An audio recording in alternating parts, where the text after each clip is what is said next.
बिस्मिल्लाहिर्रहमानिर्रहीम। अज़ीज़ानी मोहतरम, आज हम गुस्ल के हवाले से बात करने लगे हैं कि अगर माह रमज़ान मुबारक में रात को गुस्ल वाजिब हो जाए और दिन को उसने रोज़ा भी रखना है, उसके बारे में क्या हुक्म है। अगर अज़ान सुबह के बाद बेदार होता है तो उसके बारे में क्या हुक्म है। अगर अज़ान सुबह से पहले बेदार होता है और जानबूझकर गुस्ल नहीं करता है तो उसके बारे में क्या हुक्म है। या फिर अज़ान सुबह से पहले बेदार होता है तो उसके पास दो चीज़ों का इख्तियार है, सहरी का भी और गुस्ल करने का भी, तो कौन सा काम पहले अंजाम देगा। अज़ीज़ान मोहतरम, अगर कोई शख्स अज़ान सुबह के बाद बेदार होता है और उसके ऊपर गुस्ल करना भी वाजिब है तो फिर यह है कि वो गुस्ल पहले करेगा, उसके बाद नियत करेगा। अगर उसने रात को नियत की हुई है तो फिर भी उसकी नियत वही काफ़ी है, दोबारा नियत करना ज़रूरी नहीं है, लेकिन गुस्ल फौरी करना ज़रूरी है।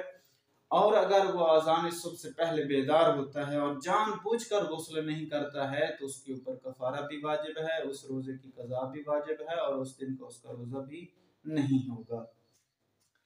सहरी पहले करेगा या गुस्ल पहले करेगा। एक शख्स उसके ऊपर गुस्ल वाजिब था और अज़ान सुबह से पहले पहले बेदार भी हो गया। अब वो उसके पास दोनों ऑप्शन है, सहरी करने का भी वक्त है और गुस्ल करने का भी वक्त है, तो कौन सा काम पहले करे।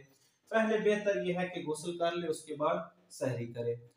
अगरचे वाजिब यह है कि दोनों काम सहरी से के इख्तिताम से पहले पहले होने चाहिए।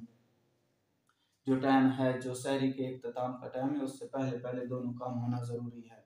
लेकिन अगर एक बंदा है उसके पास सिर्फ और सिर्फ इनमें से एक काम करने का वक्त है तो पहले जरूरी है कि गुस्ल करे, सहरी नहीं करेगा। अगर सहरी किए बगैर ही रोजा रखेगा, नियत कर लेगा कि मैं आज रोजे से हूँ, लेकिन पहले गुस्ल करना जरूरी है। अज़ीज़ान मोहतरम, अगर किसी का सवाल हो तो जरूर मुझे कमेंट में कीजिएगा, इंशाअल्लाह उसका तफसीलन जवाब दिया जाएगा।